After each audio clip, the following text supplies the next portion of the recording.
পদ্ধতিগত কিছু মতানৈক্য আছে, সেটি কাটিয়ে উঠলে ৮ই আগস্টের মধ্যে চূড়ান্ত জুলাই সনদ ঘোষণা করা হবে বলে জানিয়েছেন স্থানীয় সরকার উপদেষ্টা আসিফ মাহমুদ সজীব ভুঁইয়া। রাজধানী শিল্পকলা একাডেমিতে বৈষম্য বিরোধী ছাত্র আন্দোলনের এক অনুষ্ঠানে এ কথা জানান তিনি। বলেন, জুলাই গণ অভ্যুত্থানের পর কি হবে তা কোনো রাজনৈতিক শক্তির কাছে লিখিত ছিল না। আসিফ মাহমুদ আরও বলেন, গণকবরে যে জুলাই শহীদরা সমাহিত তাদের ডিএনএ টেস্ট করে শনাক্ত করা হবে।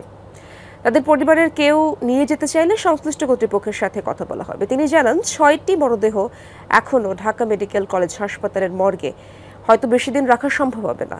আগামীকাল সোমবার তাদের দাফন করা হবে বৈষম্য বিরোধী ছাত্র আন্দোলনের জুলাই গণ অভ্যুত্থানের সেন্ট্রাল কানেক্টিং পয়েন্ট বলে উল্লেখ করে এই উপদেষ্টা বলেন, পরবর্তীতে অনেকেই এই ব্যানারটিকে মিসইউজ করেছে।